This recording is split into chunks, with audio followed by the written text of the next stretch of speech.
ಓಂ ಶ್ರೀ ಗುರುಭ್ಯೋ ನಮಃ. ಹರಿ ಓಂ.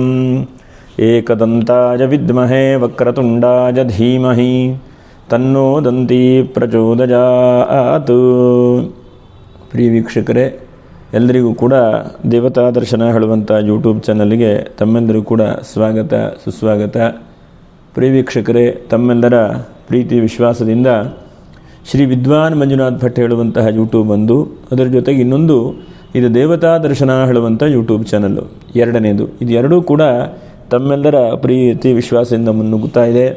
ಹಾಗೆ ಯಾರು ಸಬ್ಸ್ಕ್ರೈಬ್ ಮಾಡಿಲ್ಲೋ ಅಂಥವರು ಸಬ್ಸ್ಕ್ರೈಬ್ ಮಾಡಿ. ವಿಶೇಷವಾಗಿ ಈ ಒಂದು ಯೂಟ್ಯೂಬ್ ವಾಹಿನಿಯಲ್ಲಿ ನಾವು ಅನೇಕ ಧಾರ್ಮಿಕ ವಿಷಯಗಳನ್ನು, ದೇವತಾ ಪೂಜೆಗಳನ್ನು, ಮತ್ತು ಜಪಗಳನ್ನು, ವ್ರತಗಳನ್ನು, ಮತ್ತು ಶಾಸ್ತ್ರಾದಿಗಳನ್ನು, ಪುರಾಣಗಳನ್ನು ಹೇಳಬೇಕು ಹೇಳುವಂತಹ ಬಹಳ ಮುಖ್ಯವಾದಂಥ ಉದ್ದೇಶ ಇಟ್ಕೊಂಡು ಪ್ರಯತ್ನ ಮಾಡ್ತಾ ಇದ್ದೇವೆ.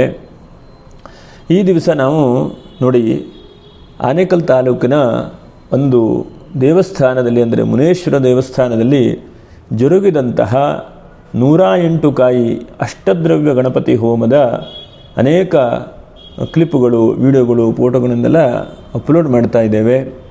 ಹಾಗೆ ಗಣಪತಿ ಹೋಮದ ಅನೇಕ ಸವಿಸ್ತಾರವಾದಂಥ ಭಾಗಗಳು, ಗಣೇಶ ಪುರಾಣ, ಗಣಪತಿಯ ಪೂಜೆ, ಗಣಪತಿಯ ವ್ರತ, ಮತ್ತು ಬೇರೆ ಬೇರೆ ರೀತಿಯಾದಂತಹ ಗಣಪತಿಯ ಬಗ್ಗೆ ನಾವು ವಿಡಿಯೋ ಮಾಡಿ ಅಪ್ಲೋಡ್ ಮಾಡಿಕೊಳ್ಳಿಕ್ಕಿದ್ದೇವೆ. ಅದು ತಮ್ಮೆಲ್ಲರ ಸಹಾಯ ಸಹಕಾರ ಬಹಳ ಅಗತ್ಯವಾದಂಥದ್ದು. ಶ್ರೀ ಕ್ಷೇತ್ರದಲ್ಲಿ ನಡೆದಂತಹ ಒಂದು ಗಣಪತಿಯ ಹೋಮ. ಹಾಗೆ ಯಾರು ಸಬ್ಸ್ಕ್ರೈಬ್ ಮಾಡಿಲ್ಲೋ ಅಂಥವರು ಸಬ್ಸ್ಕ್ರೈಬ್ ಮಾಡಿ. ಅದರ ಜೊತೆಗೆ ಗಣಪತಿ ಹೋಮದ ಬಗ್ಗೆ ತಿಳ್ಕೊಳ್ಳುವಂತಹ ಒಂದು ಪ್ರಯತ್ನವನ್ನು ಮಾಡೋಣ. ಯಾಕೆಂದರೆ ಗಣೇಶ ಅಂತಂದರೆ ಯಾರು, ಗಣಾಧಿಪತಿ ಅಂತಂದರೆ ಯಾರು ಎಂಬಂತಹ ವಿಷಯಗಳನ್ನು ನಾವು ತಿಳ್ಕೊಳ್ಳೋಣ. ಮೊದಲು ನಮಗೆಲ್ಲ ಗೊತ್ತಿದೆ, ಆದಿಪೂಜ್ಯೋ ಗಣಾಧಿಪ ಎಂಬಂತಹ ವಿಷಯ ಗೊತ್ತಿದೆ ನಮಗೆ ಅಲ್ವಾ. ಯಾಕಂದರೆ ಆದಿಯಲ್ಲಿ ನಾವು ಗಣೇಶನನ್ನು ಶ್ರದ್ಧಾಭಕ್ತಿಯಿಂದ ಪೂಜೆ ಮಾಡ್ತೇವೆ. ಗಣೇಶನನ್ನು ಗೊತ್ತಿಲ್ಲದಿರುವಂತಹ ಯಾವುದೇ ವ್ಯಕ್ತಿಯೂ ಕೂಡ ಜಗತ್ತಿನಲ್ಲಿ ಇಲ್ಲ. ಯಾಕಂದರೆ ಅಷ್ಟೊಂದು ವಿಶಿಷ್ಟವಾದಂಥ ಒಂದು ಶಕ್ತಿಯನ್ನು ಗಣೇಶನು ಹೊಂದಿದ್ದಾನೆ. ಹಾಗಾಗಿ ಅಷ್ಟಸಿದ್ಧಿಗಳನ್ನು ಕೊಡುವಂತಹ ವಿಶೇಷವಾದಂಥ ಒಂದು ಶಕ್ತಿ ಯಾರಲ್ಲಿದೆ ಅಂತಂದರೆ ಅದು ಗಣಪತಿಯಲ್ಲಿದೆ.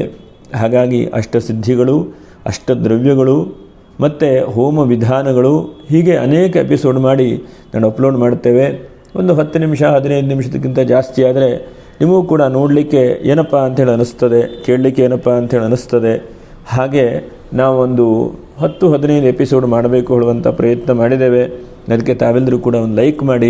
ಹಾಗೆ ನಿಮ್ಮಲ್ಲೂ ಕೂಡ ಗಣೇಶನ ಹೋಮದ ಬಗ್ಗೆ ಏನಾದರೂ ಆಸಕ್ತಿ ಇದ್ದರೆ ಈ ಕೆಳಗಡೆ ಡಿಸ್ಕ್ರಿಪ್ಷನಲ್ಲಿ ನಂಬರ್ ಹಾಕಿರ್ತೇವೆ, ಅದಕ್ಕೆ ಸಂಪರ್ಕ ಮಾಡಿ.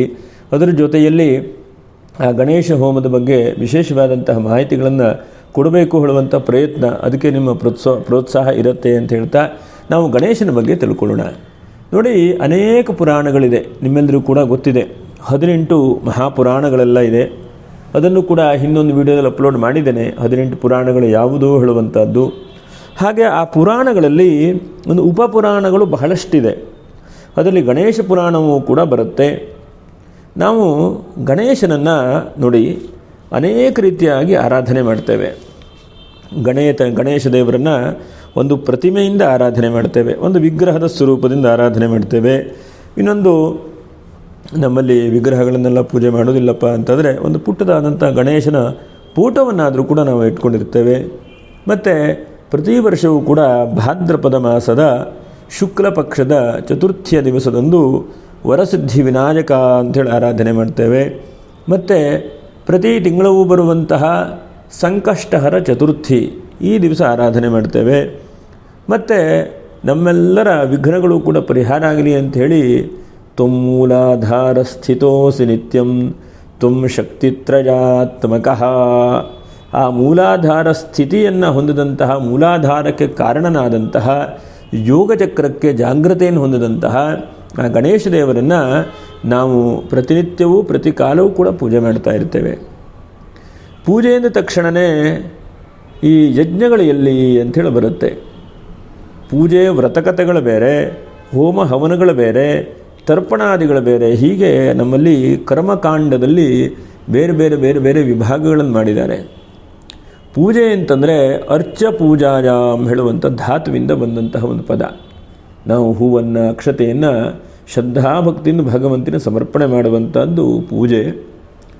ಹಾಗೆ ಯಜ್ಞ ಹೇಳುವಂಥದ್ದು ಆ ಭಗವಂತನಿಗೆ ಸ್ವಾಧ ಮತ್ತು ಸ್ವಾಹ ಹೇಳುವಂಥ ಪತ್ನಿಗಳು ಭಗವಂತನಿಗಿದ್ದಾರೆ. ಮತ್ತು ಯಜ್ಞವು ಆ ಭಗವಂತನ ಸ್ವರೂಪವೇ.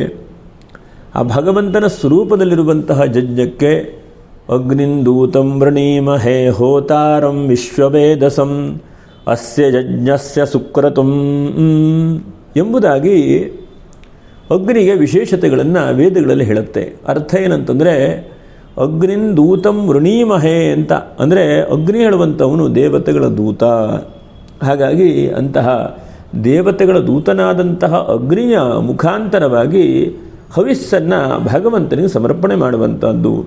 ಹವಿಸ್ಸನ್ನು ಆ ಭಗವಂತನಿಗೆ ಕೊಡುವಂತಹ ಬಹಳ ಮುಖ್ಯವಾದಂಥ ಘಟ್ಟವೇ ಯಜ್ಞ ಅಂತ ಹೇಳ್ತಾರೆ. ಅದರಲ್ಲಿ ಹೋಮ ಮಾಡುವಾಗ ಇದನ್ನ ಮಮ ಅಂಥೇಳಿ ಉದ್ದೇಶ ತ್ಯಾಗ ಅಂಥೇಳಿ ಹೇಳ್ತಾರೆ. ಅದಕ್ಕೆ ಅರ್ಥ ಏನಂತಂದರೆ ಇದು ನನ್ನದಲ್ಲ ಭಗವಂತ, ಎಲ್ಲವೂ ಕೂಡ ನಿನ್ನಿಂದನೇ ಸೃಷ್ಟಿಯಾಗಿದೆ, ಇದನ್ನು ನಿನಗೆ ತಲುಪಿಸ್ತೇನೆ ಹೇಳುವಂತಹ ಬಹಳ ಮುಖ್ಯವಾದಂತಹ ಒಂದು ಉದ್ದೇಶ. ನಾವು ಬೇರೆ ಎಲ್ಲ ನಾವು ದೇವರಿಗೆ ನೈವೇದ್ಯ ಮಾಡಿದಂತಹ ಹಣ್ಣನ್ನು ತಿಂತೇವೆ, ಪ್ರಸಾದವನ್ನು ತಿಂತೇವೆ, ಬೇರೆ ಎಲ್ಲ ಹೂವನ್ನು ಹಾಕಿದಂಥದ್ದೆಲ್ಲ ನಾವು ಅದನ್ನು ಮುಡ್ಕೊಳ್ತೇವೆ, ಅನಂತರ ಒಂದು ಶುದ್ಧವಾದಂಥ ಜಾಗಕ್ಕೆ ಹಾಕ್ತೇವೆ. ಆದರೆ ಹುತಂ ದತ್ತಂ ತಥೈವ ತಿಷ್ಠತಿ ಅಂತ ನಾವು ಯಜ್ಞಕ್ಕೆ ಹಾಕಿದಂಥ ಆಹುತಿ ಇರಬಹುದು, ಕೊಟ್ಟಂತಹ ದಾನಗಳಿರಬಹುದು, ಇವೆಲ್ಲ ಅನಂತವಾದಂಥ ಫಲಗಳನ್ನು ಕೊಡುತ್ತದೆ ಅಂತ.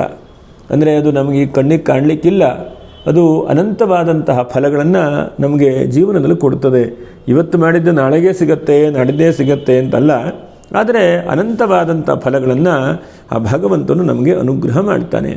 ಹಾಗಾಗಿ ನಮ್ಮಲ್ಲಿ ಗಣಾಧಿಪ ಅಂತ ಕರೀತಾರೆ ಗಣಪತಿಗೆ. ಗಣಾಧಿಪ ಅಂತಂದ್ರೇನು? ನಾವೆಲ್ಲ ಗಣಗಳು, ಅದಕ್ಕೆ ಅಧಿಪತಿ ಯಾರಪ್ಪ ಅಂತಂದರೆ ಆ ಮಹಾಗಣಪತಿಯು ಅದಕ್ಕೆಲ್ಲ ಅಧಿಪತಿ. ಹಾಗಾಗಿ ಗಣಾಧಿಪತಿ ಎಂಬುದಾಗಿ ವೇದಗಳಲ್ಲಿ ಕರೀತಾರೆ. ಹಾಗೆ ಬ್ರಹ್ಮಣಸ್ಪತಿ ಅಂತಲೂ ಕೂಡ ಕರೀತಾರೆ ಗಣಪತಿಗೆ. ಬ್ರಹ್ಮಣಸ್ಪತೆ ತ್ವಮಸ್ಯ ಯಂತ ಸೂಕ್ತಸ್ಯ ಬೋಧಿತನ ಯಂಚ ಜಿನ್ವ ಎಂಬಂತಹ ಬ್ರಹ್ಮಣಸ್ಪತಿ ಸೂಕ್ತವು ಕೂಡ ಕೃಷ್ಣ ಯಜುರ್ವೇದಕ್ಕೆ ಸಂಬಂಧವಾದಂಥ ಒಂದು ಸೂಕ್ತವೂ ಕೂಡ ಇದೆ.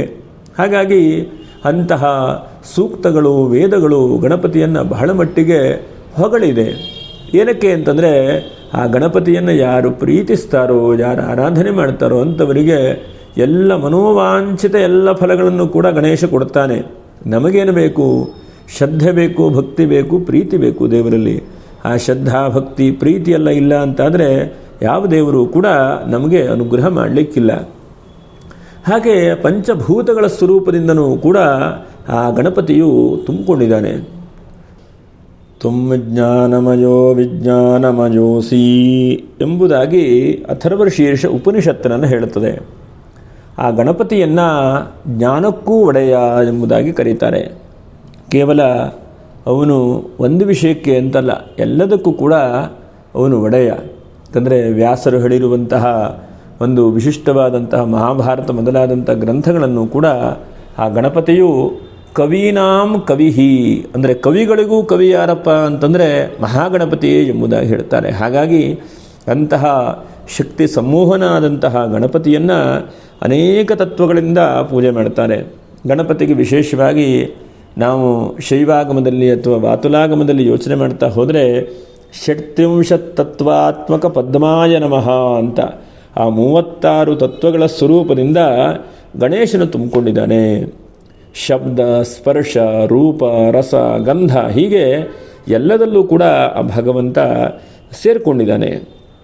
ವಾಕ್, ಪಾಣಿ, ಪಾದು, ಉಪಸ್ಥ ಹೀಗೆ ಎಲ್ಲ ಇಂದ್ರಿಯಗಳಲ್ಲಿ, ಪಂಚಕರ್ಮೇಂದ್ರಿಯಗಳಲ್ಲಿ, ಪಂಚ ಜ್ಞಾನೇಂದ್ರಿಯಗಳಲ್ಲಿ ಎಲ್ಲ ಭಗವಂತನ ಸ್ವರೂಪವೇ ಇದೆ.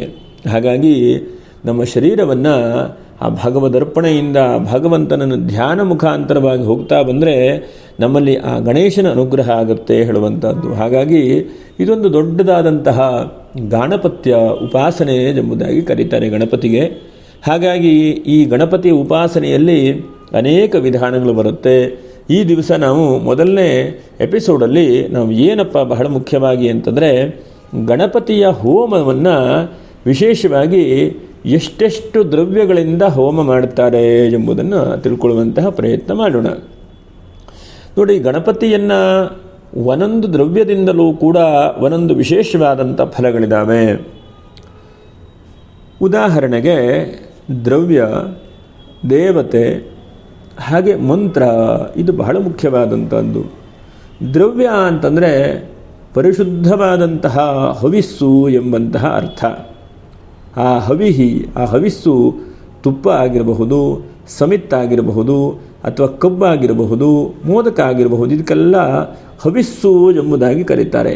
ಹವಿಹಿ ಅಂತ ಅಂದರೆ ಶುದ್ಧವಾದಂತಹ ದ್ರವ್ಯ. ಎರಡನೇದಾಗಿ ದೇವತೆ. ದೇವತೆ ಅಂತಂದರೆ ಯಾವುದು? ಗಣಪತಿ ಅಂದ ತಕ್ಷಣವೇ ಶಕ್ತಿ ಗಣಪತಿ ಬೇರೆ, ಬಾಲಗಣಪತಿ ಬೇರೆ, ಶೂರ ಗಣಪತಿ ಬೇರೆ, ವೀರ ಗಣಪತಿ ಬೇರೆ, ಹೀಗೆ ಬೇರೆ ಬೇರೆ ರೀತಿಯಾದಂತಹ ಗಣಪತಿಯ ಬಗ್ಗೆಯೂ ಕೂಡ ತಿಳ್ಕೊಳ್ಳುವಂತಹ ಪ್ರಯತ್ನ ಇರುತ್ತೆ. ಅನಂತರದಲ್ಲಿ ಮಂತ್ರಗಳು, ಇದು ಬಹಳ ಮುಖ್ಯವಾದಂಥದ್ದು. ಒಂದೊಂದು ಮಂತ್ರಗಳಿಂದ ಒಂದೊಂದು ವಿಶೇಷವಾದಂಥ ಫಲಗಳಿದ್ದಾವೆ. ಉದಾಹರಣೆಗೆ ಅಷ್ಟಾವಿಂಶತ್ಯಕ್ಷರಿ ಮಹಾಮಂತ್ರಗಳು ಎಂಬಂತಹದ್ದಿದೆ. 28 ಅಕ್ಷರವುಳ್ಳಂತಹ ತಂತ್ರಶಾಸ್ತ್ರದ ಮಂತ್ರಗಳು. ಈ ಮಂತ್ರಗಳ ಉಪಾಸನೆ, ಈ ಮಂತ್ರಗಳ ಆರಾಧನೆಯಿಂದ ಏನಪ್ಪ ಅಂತಂದರೆ ಆ ಮಹಾಗಣಪತಿಯು ನಮಗೆಲ್ಲ ಶಕ್ತಿಯನ್ನು ಕೂಡ ಕೊಡ್ತಾನೆ. ಹಾಗಾಗಿ ಉದಾಹರಣೆಗೆ ದ್ರವ್ಯ, ದೇವತೆ, ಮಂತ್ರ ಇದು ಬಹಳ ಮುಖ್ಯವಾದಂಥದ್ದು. ಯಾವ್ಯಾವ ದ್ರವ್ಯದಿಂದ ನಾವು ಯಾವ್ಯಾವ ದೇವತೆಗಳನ್ನು ಉದ್ದೇಶ ಇಟ್ಟುಕೊಂಡು ಯಾವ್ಯಾವ ಮಂತ್ರಗಳನ್ನು ಬಳಸಿ ಮಾಡುತ್ತೇವೆ ಹೇಳುವಂಥದ್ದು ಬಹಳ ಮುಖ್ಯವಾದಂಥದ್ದು. ಈ ತ್ರಿಪುಟಿಗಳು ಸರಿಯಾದಂತಹ ವ್ಯವಸ್ಥೆಯಲ್ಲಿದ್ದಾಗ ಮಾತ್ರ ಅದು ಸರಿಯಾದಂಥ ಫಲವಾಗತ್ತೆ. ಇಲ್ಲ ಅಂತಾದರೆ ಆ ದೇವತೆಗಳು ನಮಗೆ ಸರಿಯಾದಂಥ ಅನುಗ್ರಹ ಮಾಡಲಿಕ್ಕಿಲ್ಲ ಎಂಬುದನ್ನು ಕೂಡ ತಿಳಿದವರು ಋಷಿಮುನಿಗಳು ಕೂಡ ಇದನ್ನು ಹೇಳ್ತಾರೆ. ಹಾಗೆ ಮುಂದುವರೆದ ಭಾಗದಲ್ಲಿ ಮತ್ತು 2ನೇ ಎಪಿಸೋಡಲ್ಲಿ ಈ ಗಣಪತಿಯ ಅಷ್ಟದ್ರವ್ಯ ಹೋಮದ ವಿಶೇಷವಾದಂಥ ವಿಷಯಗಳನ್ನು ತಿಳ್ಕೊಳ್ಳೋಣ. ತಮ್ಮೆಲ್ಲರಿಗೂ ಕೂಡ ಆ ಮಹಾಗಣಪತಿಯು ಶುಭವನ್ನು ಉಂಟು ಮಾಡಲಿ, ಅನುಗ್ರಹವನ್ನು ಉಂಟು ಮಾಡಲಿ. ನಮಸ್ಕಾರ.